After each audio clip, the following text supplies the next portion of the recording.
이제 2021년 4월 4일 부활절 예배를 하나님께 드리겠습니다.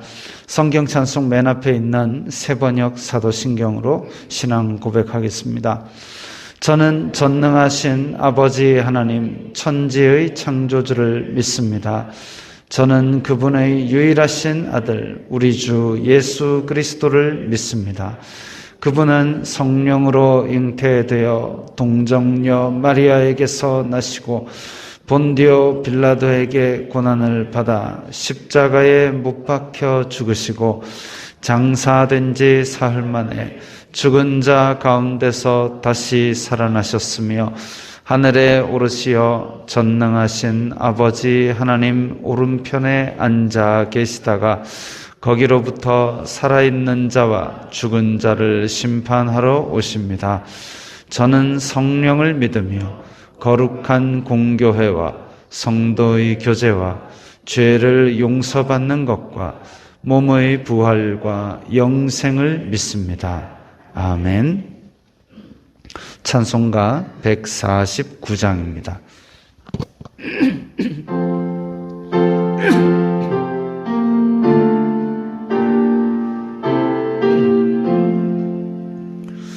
주 달려 죽은 십자가 우리가 생각할 때에 세상에 속한 욕심을 헛된 줄 알고 버리네. 죽으신 구주 밖에는 자랑을 말게 하소서.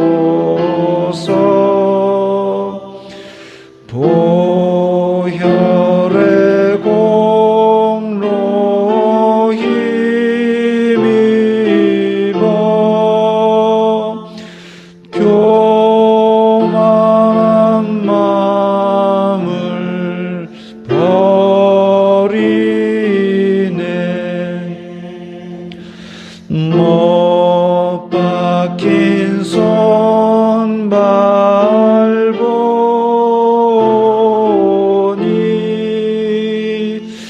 큰 자비 나타내셨네.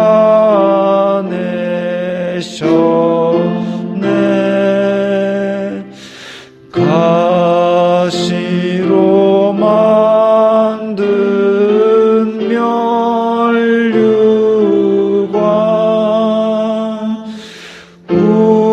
우리를 위해 쓰셨네.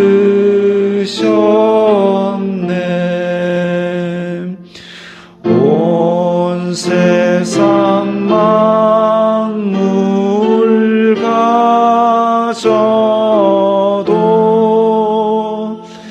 주네 못 따갑겠네.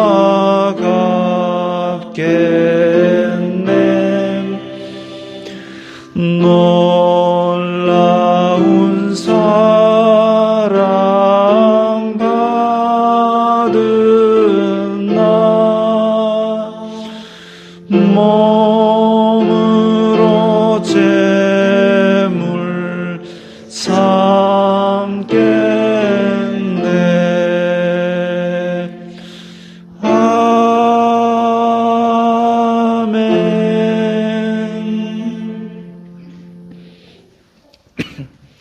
이 시간에는 우리 일주일 동안 세상 속에서 지었던 죄들 입술로 고백하고 또 부활 생명 주신 것을 감사하고 영광 돌리는 기도를 다 함께 드리겠습니다. 거룩하신 아버지 하나님 감사합니다. 저희들에게 예배할 수 있는 총을 허락하여 주시고 올해도 부활을 기념할 수 있도록 은총 주시니 감사합니다. 주여 저희들을 불쌍히 여겨 주시옵소서. 저희들은 죄인입니다.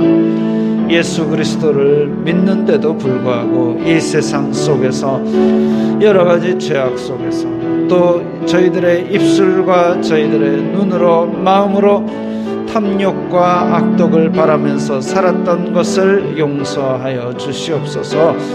주여 저희들이 이 세상에 살면서 예수 그리스도의 부활 생명을 전하는 귀한 사역을 감당할 수 있게 은총 내려주시고 주님의 생명과 주님의 빛을 우리들이 받아서 비추며 영광 돌리게 하여 주시옵소서. 예수 그리스도께서 생명의 근원이 되시고 빛의 근원이 되심을 믿고 감사드립니다. 또한 아버지 저희들에게 그 부활 생명을 전해 주시니 감사합니다. 이 부활절이 오늘로서 끝나지 않고 매 주님의 날마다 부활과 그리고 주님의 생명과 고난을 기억하며 영광 돌리게 하여 주시옵소서. 예수 그리스도 이름으로 기도드리옵나이다. 아멘. 우리로 어떻게 그리스도의 사신 구속에 참여하게 하십니까?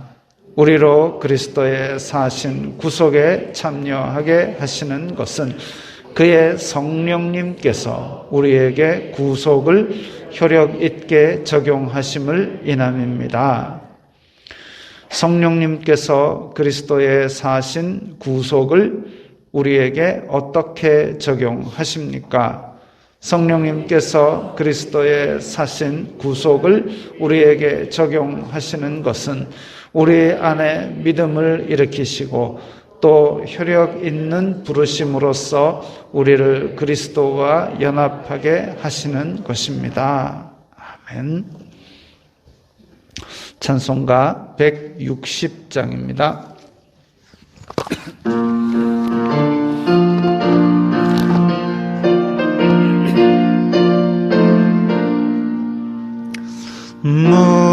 무덤에 머물러 예수 내 구주 새벽 기다렸네 예수 내 주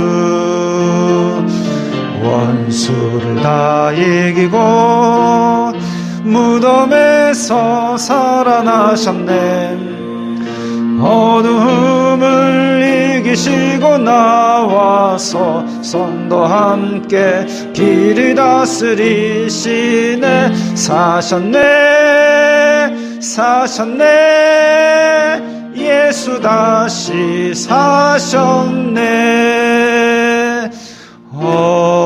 헛되이 지키네 예수 내 구주 헛되이 봉하네 예수 내 주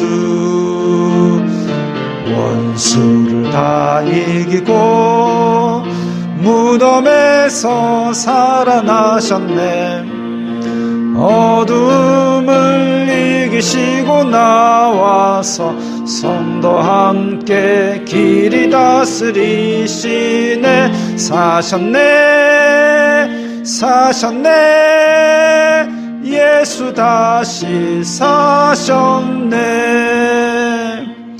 거기 못 가두네 예수 내 구주 우리를 살리네 예수 내 주 원수를 다 이기고 무덤에서 살아나셨네 어두움을 이기시고 나와서 성도 함께 길이 다스리시네 사셨네 사셨네 예수 다시 사셨네. 아멘.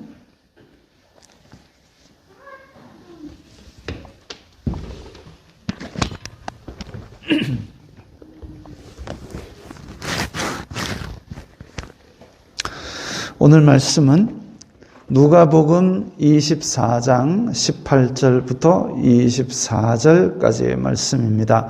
누가복음 24장 18절부터 24절까지의 말씀 함께 읽겠습니다. 그 한 사람인 글로바라 하는 자가 대답하여 이르되 당신이 예루살렘에 체류하면서도 요즘 거기서 된 일을 혼자만 알지 못하느냐. 이르시되 무슨 일이냐. 이르되 나사렛 예수님의 일이니 그는 하나님과 모든 백성 앞에서 말과 일에 능하신 선지자이거늘 우리 대제사장들과 관리들이 사형 판결에 넘겨주어 십자가에 못 박았느니라. 우리는 이 사람이 이스라엘을 속량할 자라고 바랐노라. 이뿐 아니라 이 일이 일어난 지가 사흘째요. 또한 우리 중에 어떤 여자들이 우리로 놀라게 하였으니 이는 그들이 새벽에 무덤에 갔다가 그의 시체는 보지 못하고 와서 그가 살아나셨다 하는 천사들의 나타남을 보았다 함이라. 또 우리와 함께 한 자 중에 두어 사람이 무덤에 가 과연 여자들이 말함과 보았으나 예수님은 보지 못하였느니라. 아멘.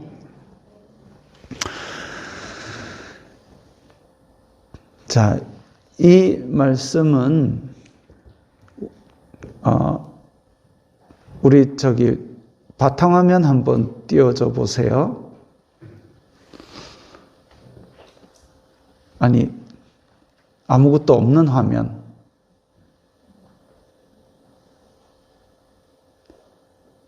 이걸 중단하고 막 이렇게 해야 되기 때문에 좀 절차가 복잡합니다만은 우리 평소에 이 장면을 띄워놓습니다.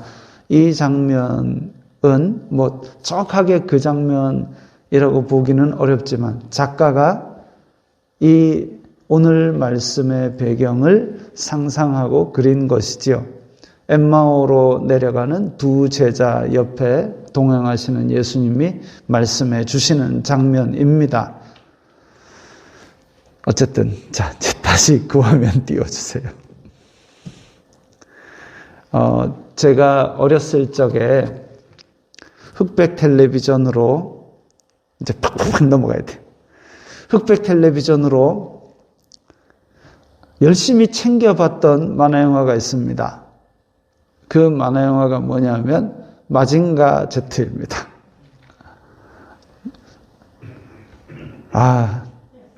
장하다, 멋지다. 마징가 Z가 요즘 아이들은 모를 거예요, 아마. 마징가 Z가 나쁜 로봇들과 막 싸웁니다. 눈에서 광선이 팍 나갑니다. 또 입에서 바람이 막 나갑니다. 그리고 로켓 주먹이 나갑니다. 보통 이 정도면 끝납니다. 로켓 주먹이 팍 날아가서 막 로봇 빵꾸 나고 죽고 끝납니다. 그런데 지금 장면에 보이는 건 최후의 필살기로 이것도 저것도 도저히 안 통하면 이제 가슴에서 막 팍 빛이 나가지고 뜨뜻해가지고 열선이 나가면 다 녹아버립니다. 매일 똑같은 줄거리입니다. 그래도 그 시간만 되면 그걸 보겠다고 TV 앞에 앉았습니다. 열심히 보다 보니까 의문이 들었습니다. 처음부터 가슴판 열선 빡 싸가지고 빨리 지구를 지키면 될 것을 왜 힘을 빼고 도시가 부서지도록 놔두고 그러는 걸까? 건설업자와 결탁한 것일까? 어쨌든 마징가의 필살기는 가슴판 열선입니다. 사탄의 필살기는 무엇일까요? 사탄이 가진 권능과 권한과 능력을 알아야 답이 나오겠죠. 사탄은 영적인 존재입니다. 사람보다 탁월한 지혜와 능력이 있는 건 맞습니다. 그러나 사탄도 하나님의 피조물입니다. 하나님의 피조물이기 때문에 하나님의 능력과는 비교할 차원과 비교할 대상이 아닙니다. 전에 예를 들어서 말씀드린 적이 있죠. 우리가 밥을 하잖아요. 우리가 밥을 했을 때 그 밥을 한 거에 밥풀떼기의 능력과 권한과 내 능력과 권한의 비교가 가능할까요? 그거랑 비슷하지도 않습니다. 어쨌든 하나님께서는 창조주이시고 그 권한과 능력에 비교할 대상 자체가 아닙니다. 어쨌든 그러면 이제 능력과 권한이 어느 정도 서열이 매겨지지요. 성경에 나타난 역사로 볼 때에 사탄은 사람을 유혹하여서 죄 짓게 만들고 사람을 꾀어서 하나님과 멀어지게 만들고 그래서 결국은 육신의 생명을 빼앗는 데까지 이르는 것. 그게 사탄이 가진 가장 큰 필살기라고 볼 수 있습니다. 물론 생사화복, 죽고 살고 죽고 또 안 좋은 일이 일어나고 좋은 일이 일어나고 모든 것은 하나님께서 주관하시지만 사탄만 놓고 보면 그렇다라는 얘기입니다. 자, 에덴 동산에서 사탄은 사람에게 죄를 짓게 만들었습니다. 그때 하나님의 저주를 받았습니다. 가장 사탄의 입장에서 충격적인 말씀은 여인의 후손이 올 것인데 그가 네 머리를 밟을 것이다. 이건 이제 자기의 멸망에 대한 예고지요. 너 사람에게 죄를 짓게 만들었구나. 내가 사람의 후손으로 하여금 너의 멸망을 예고하노라. 딱 그 말씀이지요. 그럼 사탄 입장에서는 자기보다 못한 사람에게 내 멸망이 보장이 되어 있다라는 그 충격. 그래서 사탄은 불안했습니다. 과연 그 여인의 아들이라는 게 누굴까? 머리를 밟는다는 건 분명히 나에게 치명적인 멸망인데 그래서 많은 하나님의 사람들로 하여금 죄 짓도록 만들고 또 죽도록 만들고 그랬습니다. 우리도 시험에 들지 않게 깨어 기도해야 되는 이유가 바로 그겁니다. 시험이 닥쳐오면 으짝 기도해가 넘어가고 아니요. 평소에 준비를 해야 되는 평소에 준비하는 것은 계속 해야 되죠. 그래서 일상적으로 기도하고 시험에 들지 않게 깨어 있어야 합니다. 특히 미혹 많은 말세에 더욱 그러해야 되지요. 우리의 마음을 흔들리게 하고 우리의 마음을 죄짓게 만드는 것으로부터 우리를 지켜나가야 됩니다. 자, 근데 예수님께서 이 땅에 육신을 입고 오셨습니다. 오셨는데 여인의 아들일지도 모른다라는 생각을 하고 사탄이 쓴 방법 중에 하나가 그때 당시에 헤롯 왕을 통해서 그 즈음에 태어났던 아기들을 모조리 학살을 합니다. 수많은 아기들을 죽였죠. 그런데 예수님은 그때의 천사의 가르침을 따라서 이집트로 피신을 갔었습니다. 또 예수님께서 금식하신 후에 시험을 했습니다. 죄 짓도록 유혹한 거죠. 자, 사탄이 할 수 있는 온갖 방법을 다 동원했습니다. 로켓 주먹도 쏘고 뭐도 쏘고 그래서 죄 짓도록 유혹도 해봤습니다. 근데 이것도 안 통하고 저것도 안 통하고 하나님 나라는 계속 선포되고 불안을 많이 느낀 거죠. 그러면 뭘 합니까? 필살기를 준비하죠. 그래서 사탄의 필살기인 죽음을 준비했습니다. 치밀하게 준비했죠. 제자가 배신하고 그 환영하던 모든 유대인들이 등을 돌리고 죽이라고 아우성치고, 그리고 그때 당시에 예루살렘을 지배하던 로마의 손에 비참하게 죽임을 당하게 만들었습니다. 마징가가 광선을 쏘고 또 로켓 주먹을 쏘고 마지막에 지금 저 가슴판 열선까지 다 날린 상황이죠. 근데 그렇게 가슴판 열선까지 날리면 마징가 대적의 로봇들은 다 끝났지만 예수님은 그 마귀의 필살기를 맞고도 살아나셨습니다. 필살기를 무력화시키고 예수님께서 내가 생명이다라고 실제 사건으로 선포하신 거죠. 말로는 누구나 할 수 있어요.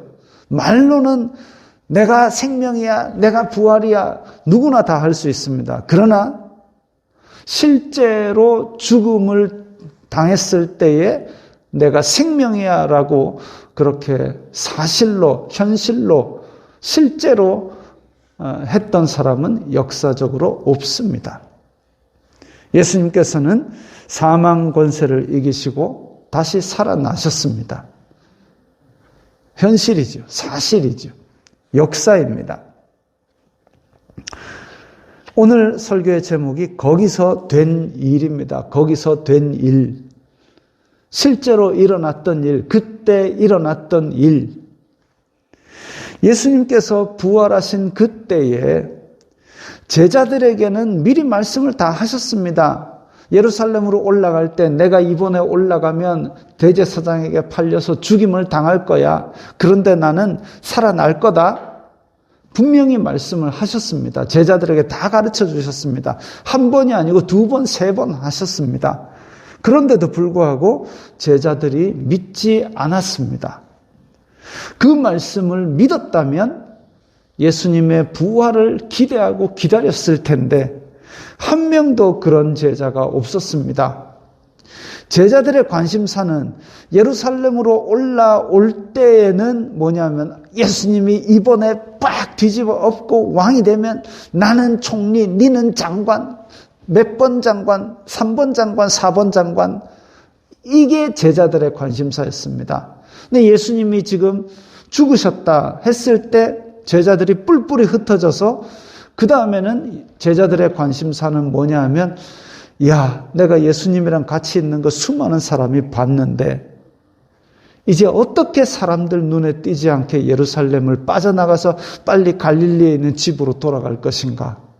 그것밖에 관심이 없었습니다. 그러니까 이제 어딘지 알 수 없는 곳에 꽁꽁 숨어서 창문 다 닫고 문 딱 걸어 잠그고 숨도 죽이고 그렇게 살고 있었습니다.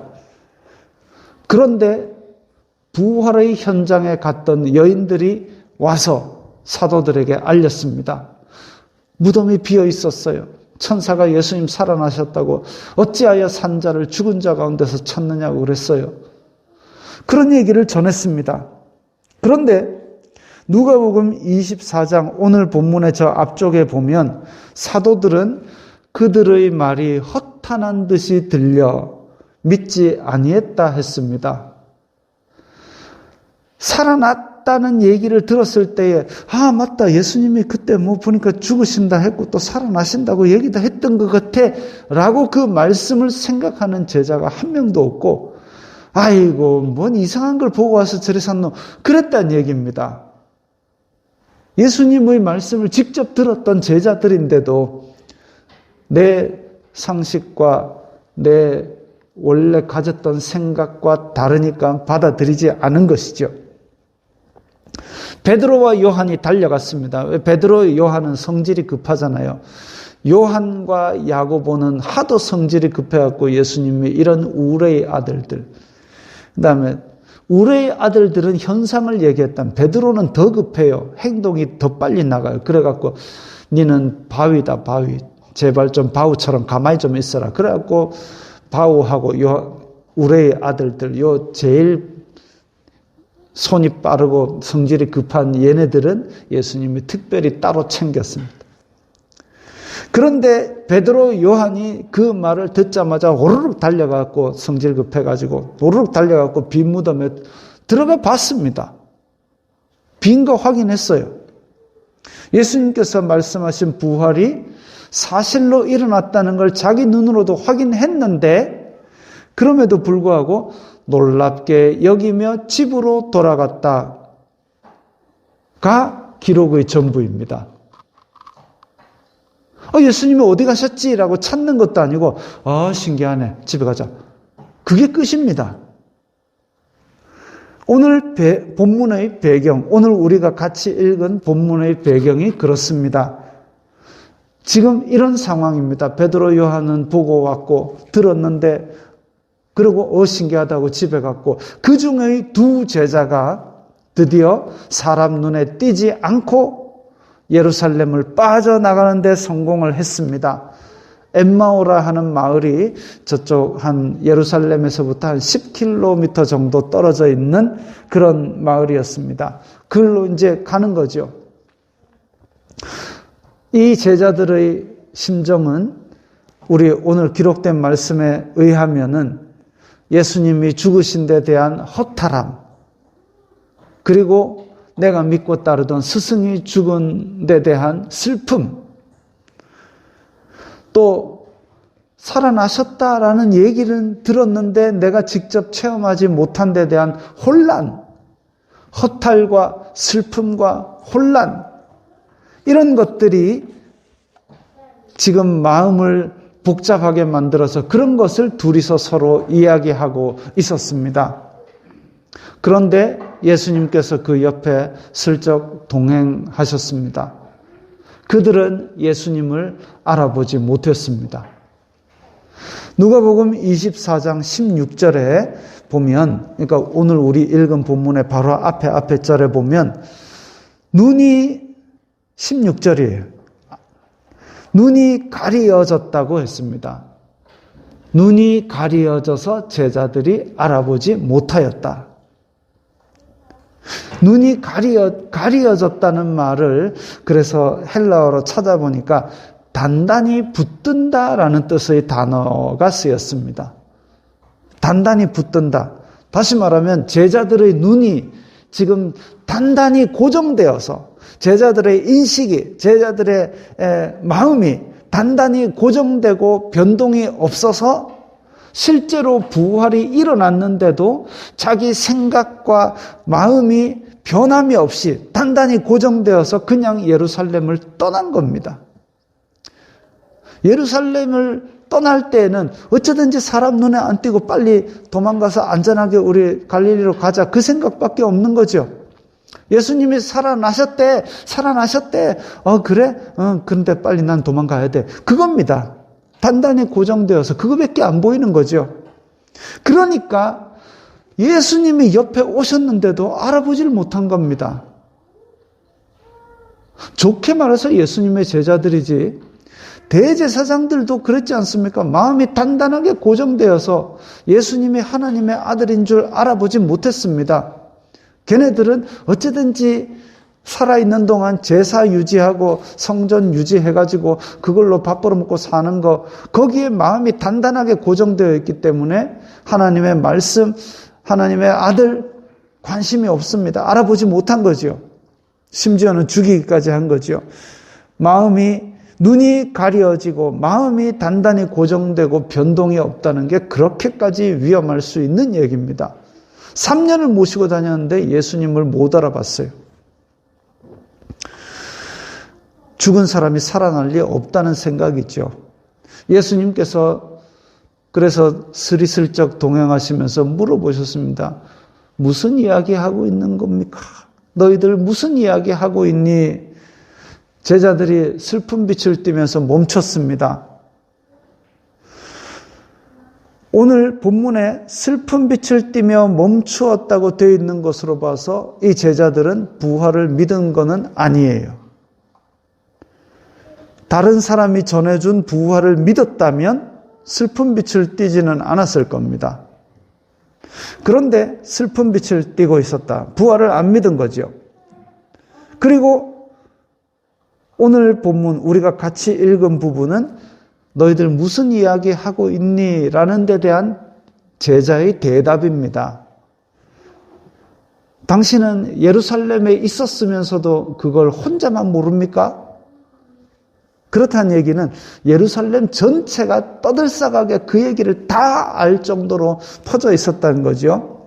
6월절 축제로 온 전국, 이스라엘 전국에서 사람들이 다 모였고, 그리고 성전에서 바글바글 했는데, 그 예루살렘에 모였던 사람들 앞에서 온 이스라엘을 구원할 것으로 생각됐던 인물이 로마의 손에 십자가 극형에 처해졌으니까 6월절 축제로 모였던 사람들이 마치 한순간에 축제가 초상집이 된 그런 큰 사건이었는데 그걸 어떻게 너만 모르냐? 이런 식으로 대답을 한 겁니다. 오늘 읽은 본문에서 이 제자들이 예수님을 무엇이라 생각했는지도 엿볼 수 있습니다. 그는 하나님과 모든 백성 앞에서 말과 일에 능하신 선지자다 이랬습니다. 하나님과 모든 백성 앞에서 말과 일에 능하신 선지자. 하나님의 아들이고 우리의 구원자다라는 얘기, 베드로가 그 앞에서 주는 그리스도시요 살아계신 하나님의 아들이라 했던 그 고백이 나오지 않고 그냥 대단한 선지자셨어요. 또 자기네들이, 제자들이 예수님께 원했던 것은 우리는 이 사람이 이스라엘을 속량할 자로 기대했습니다. 그걸 생각했습니다. 즉 로마를 뒤집어 엎고 이스라엘에 다시 다윗의 왕국을 세울 그 사람으로 생각했다는 거죠. 그러니까 사도들이 최후의 만찬 자리까지 예수님 왕 되면 누가 서열 높은 거 할래? 그거하고 싸웠던 겁니다. 마음과 생각이 가려워진 상태지요. 하나님을 믿는다고는 하지만 마음과 생각이 가려져서 진짜 예수 그리스도의 원했던 하나님 나라를 전혀 알아보지 못하는 사람들이 많이 있습니다. 부활에 대한 이야기도 합니다. 우리와 같이 있던 여자들이 무덤에 갔더니 시체가 없어졌다고, 그리고 그때 천사가 예수님이 살아나셨다 하는 얘기를 들었대요. 우리와 함께 한 자, 이제 사도 중에 두어 사람이 베드로와 요한이죠. 무덤에 갔다가 여자들이 말한 걸 확인했는데 시체는 못 봤답니다. 그 얘기까지 했습니다. 이 정도까지 얘기를 하면 내 입으로 얘기하다가도 그럼 진짜 살아나셨나? 그 생각을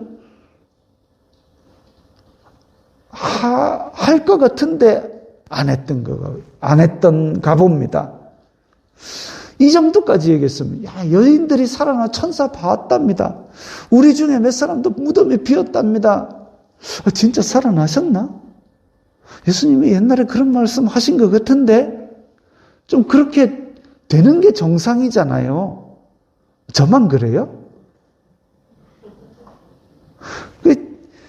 그렇게 했는데 부활하셨을 거란 생각을 전혀 못했다. 그러면 시체가 없어진 거는 어떻게 된 일일까요? 시체가 없어진 거는 아리마대 요셉이 가서 예수님 시체 귀에다가 예수님 이거 사실 우리 가족 묘니까 좀 비켜주시죠. 이제 그만 나가시죠. 해가지고 예수님이 미안해 실례가 길었다 하고 툴툴 털고 나가셨어야 일이 되는 거 아닙니까 이게. 천사가 살아나셨다라는 것을 여인들에게 얘기했다 했습니다. 그런데 이것도 잘 믿어지지 않는 게 왜냐하면 말라기 선지자 이후 한 400년 정도를 침묵기, 하나님의 놀라운 역사를 체험하지 못한 상태로 지냈습니다. 1, 2년도 아니고 400년간 그러니까 천사가 나타났다 이런 부분에 대해서 사실은 받아들이기 어려웠던 거죠. 영적인 신비로운 체험이 없었기 때문에 천사에 대한 얘기를 받아들이기 어려웠던 거지요. 그래도 예수님을 같이 따라다니던 여인들, 아는 사람들인데, 그리고 사도들 같이 있던 베드로, 요한도 있는데 빈 무덤을 확인하고 얘기했으면 다른 건 몰라도 야, 베드로, 요한이 그런 얘기를 했다. 그건 좀 믿을 만하지 않을까. 같이 있던 사람이니까, 아는 사람이니까. 그래서 그런 얘기를 듣고 계시던 예수님께서 드디어 말씀하십니다. 누가복음 24장 25절부터 넘겨보세요. 자, 함께 읽겠습니다. 이르시되 미련하고 선지자들이 말한 모든 것을 마음에 더디 믿는 자들이여, 그리스도가 이런 고난을 받고 자기의 영광에 들어가야 할 것이 아니냐 하시고, 이에 모세와 모든 선지자의 글로 시작하여 모든 성경에 쓴 바 자기에 관한 것을 자세히 설명하시니라. 헬러에 보면 예수님의 말씀에 미련하고 선지자들이 말한 모든 것을 마음에 더디 믿는 자들이 이렇게 된 게 아니라, 미련하고 앞에 감탄사가 하나 붙었습니다. 오라는 게 하나 붙었어요. 이게 감탄사이기도 하고 사람 부르는 것이기도 하고, 그래서 그 어감을 살려서 직역하자면 야, 이 바보들아 입니다. 그 어감을 그대로 살리면 미련하고 뭐짜고 저짜고가 아니라 야, 이 바보들아, 선지자들이 말해놓은 것도 안 믿는 사람들아, 이렇게 얘기하는 겁니다. 그러니까 이 사람들은, 유대인들은 기본적으로 율법과 선지자를 계속 읽고 계속 듣고 거의 다 외우는 상황입니다. 실제로 유대인들이 토라라고 부르는 모세 오경, 창세기, 출애굽기, 레위기, 민수기, 신명기, 요거 빠른 애들은 5살 때 다 외운답니다. 우리나라 왜 옛날에 천자문 4살 때 떼딱 하듯이 애들이 앉아서 맨날 엄마랑 같이 태초에 하나님이 앞뒤로 흔들어가면서 태초에 하나님이 이러면 애가 태초에 하나님이 천지를 창조하시니라 그러면 애도 태초에 하나님이 천지를 창조하시니, 그렇게 한두 구절씩 종알종알 해가지고 그래 다 외웁니다. 그렇게 다 알고 있고 율법과 선지자, 모세와 모든 선지자의 글들을 다 열심히 믿는 줄 알았는데 전혀 이해는 못하고 있구나 하고 책망하시는 말씀입니다.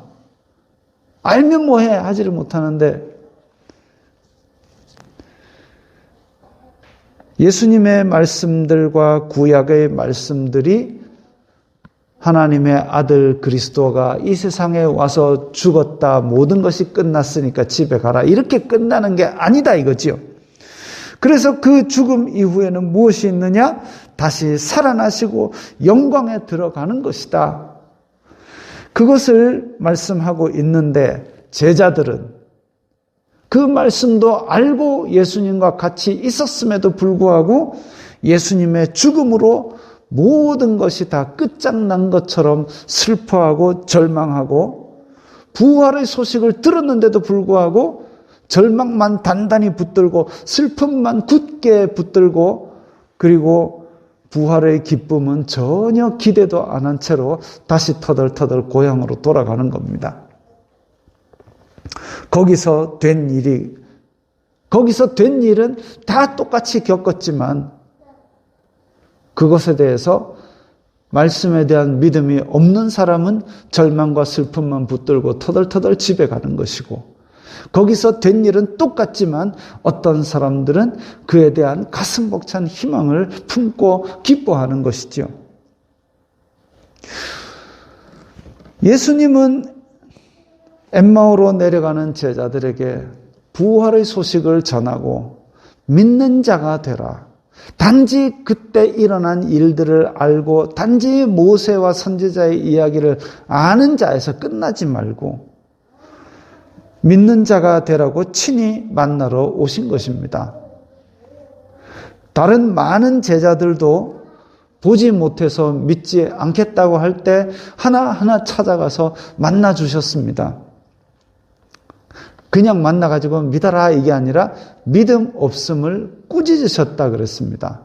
예수님이 뭐 딴 거 꾸짖으신 거 그렇게 드러나지 않습니다. 믿음 없는 거는 많이 꾸짖으셨습니다. 우리가 가장 중요한 게 뭔지 알 수 있죠. 믿음입니다. 된 일을 아는 건 누구라도 알 수 있습니다. 그러나 그것을 예수 그리스도를 하나님의 아들이고 진정한 우리의 생명을 위해 부활하셨다. 그걸 우리 마음에 믿는 것, 그게 우리가 차이 나야 될 것이죠. 혹시 우리가 그런 생각을 할 수 있어요. 아유, 우리는 예수님의 빈 무덤도 보지 못했고 십자가도 보지 못했고 만약에 우리가 현장에 있었으면 믿었을지 모르잖아요. 뭐 우리가 본 것도 없고 뭐 이스라엘에 가본 것도 아니고 라고 말씀하시는 분들도 있습니다. 어쩌면 그때 그 자리에 있었으면 십자가에 못 박아라 소리 지르는 273번 사람이 자기였을 수도 있다는 거죠. 그렇지 않습니까? 지금 상황에서 보지 못해도 주어진 말씀을 통해 믿으시기 바랍니다. 보지 않고 믿는 자가 복되도다 그랬습니다. 예수님께서는 부활하셨습니다. 다시 살아나셨습니다. 예수님께서 부활이고 생명이기 때문에 예수님을 믿는 자들은 영원한 생명을 소유하게 됩니다. 예수님께서는 사탄의 필살기인 죽음을 가장 비참하게 당하셨지만 필살기가 전혀 예수님께 아무런 영향도 끼치지 못하도록 다시 살아나셨습니다. 고신의 박영돈 목사님이라고 계신데 그분이 십자가의 한 강도가 가장 비참하게 죽어가는 그 예수님의 모습에서 하나님의 아들임을 고백한 것이 정말 장하다고 했습니다. 사실 백마 타고 내가 왕이다 이러면 그런갑다 싶죠. 아니면 가마 타고 내가 왕이다 그러면 왕이시여 할 수 있어요. 그러나 지금 십자가에 못 박혀서 가장 비참한 모습으로 자기랑 같이 못 박혀가지고 곧 죽게 생긴 딸막딸막하는 사람, 그런 상황인 십자가의 죄수에게 무슨 희망을 봤다고 주여 주님의 나라가 임하실 때 나도 기억하옵소서 그렇게 고백을 하겠습니까? 그러나 그 모습 속에서 하나님의 나라를 기대하고 고백했을 때에 그 사람은 낙원을 허락받았습니다. 우리는 참 희망이 어두운 시대를 살아가고 있습니다. 마치 로마 식민 치하에서 또 공회와 대제사장들은 타락해서 자기 뱃속만 채우는 그런 이스라엘 같습니다. 많은 기독교인들이 성경을 알고 배우고 오늘 설교의 제목처럼 그때에 일어났던 일, 거기서 된 일, 그것을 기억하고 알고는 있지만 삶에서는 슬픔과 절망에 빠져 사람들의 눈을 피해 예루살렘을 어떻게 도망쳐 나갈까 엠마오로 나가기 바쁜 그런 삶을 가지고 있습니다. 믿음을 가지십시오. 엠마오로 가던 두 제자가 어떻게 했는지 오늘 말씀 뒷부분을 나중에 찾아 읽어보시기 바랍니다. 부활하신 예수님은 하나님 나라를 선포했습니다. 예수님께서 예수님을 만난 엠마오 두 제자, 야, 아까 그 말씀 얘기할 때 가슴이 뜨거워지지 않더냐? 나도 그랬다. 우리 이대로 나갈 수 없다 해가지고 다시 돌아가게 됩니다. 부활의 증인들이 되는 것이죠. 회개하고 복음을 믿는 자들은 하나님 나라의 백성입니다. 죄와 사망의 권세를 가진 사탄의 머리를 밟으신 의와 평강의 왕이신 예수님을 마음에 굳게 붙들고 하나님 나라의 백성답게 하나님 나라를 선포하며 사시기 바랍니다. 오늘 말씀 생각하면서 우리 결단하는 기도를 드리겠습니다. 이제 하나님 나라의 백성으로서 거기서 된 일을 아는 데서 그치지 않고 믿고 그 믿음의 열매를 맺으며 살아가기 원합니다. 도와주옵소서. 그렇게 다 함께 기도드리겠습니다. 거룩하신 아버지 하나님 감사합니다. 오늘 부활절을 맞이하여 코로나 바이러스로 인해 여러 가지 위축된 가운데 있지만 아버지 저희들을 정말 그냥 아는 자, 거기서 된 일을 기억하는 자가 아니라 그것을 믿고 우리의 삶에 열매 맺는 자가 되게 하옵소서. 슬픔과 절망에 가득 차 있던 우리 마음 가운데 부활로 인한 새로운 생명과 희망과 기쁨이 싹트게 하여 주시옵소서. 주여, 그런 부활의 열매를 맺으며 생명의 열매를 맺으며 살아가겠습니다. 성령 하나님, 저희들을 도와주셔서 저희들이 이 어려운 일을 해낼 수 있도록 능력을 더하여 주시옵소서. 믿음을 더하여 주시옵소서. 아버지, 저희들이 이 세상 살아가는 동안 정말 힘들고 어렵게 일하고 그 열매를 주님 앞에 드렸습니다. 아버지, 저희들이 또한 부활절로 인하여 감사의 예물도 드렸습니다. 이 예물을 통하여 아버지 하나님의 영광이 선포되고 예수 그리스도의 생명의 복음이 전해지게 하여 주시옵소서. 우리 성도들 어려운 가운데 힘겹게 드린 예물들 주님께서 기억하시고 이 땅에 사는 동안도 주님께서 마르지 않도록 복을 내려 주시옵소서. 또한 아버지, 지금 각자의 처소에서 예배드리며 안타까워하고 같이 모여 교제할 날을 기다리는 많은 성도들에게도 속히 이 모든 상황이 정리되고 하나님의 주시는 기쁨으로 교제할 날이 돌아올 수 있도록 인도하여 주시옵소서. 예수님 이름으로 기도드리옵나이다. 아멘. 찬송가 161장입니다. 찬송가 161장입니다.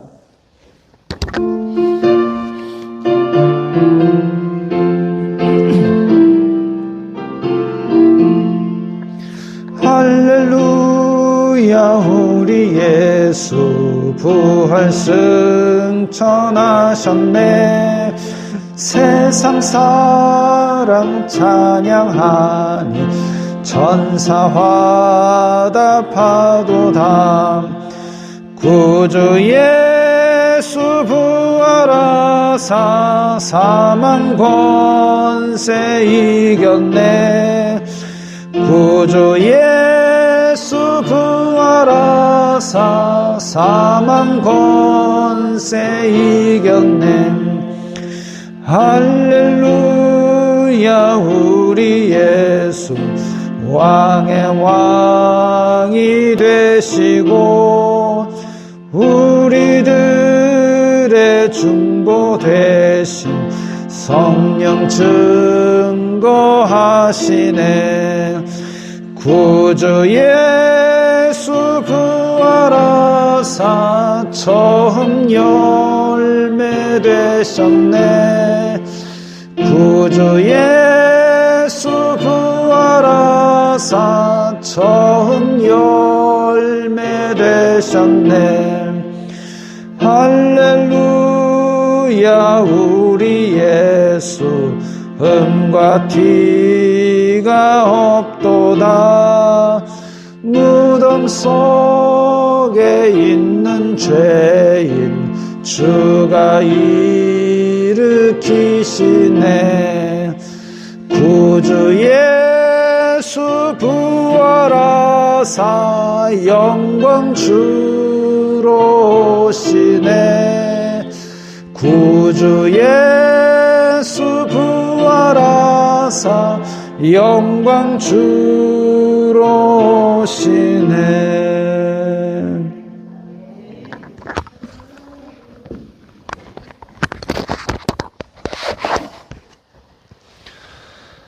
주 예수 그리스도의 은혜와 하나님 아버지의 사랑과 성령 하나님의 교통이 너희 무리와 함께 있을지어다. 아멘.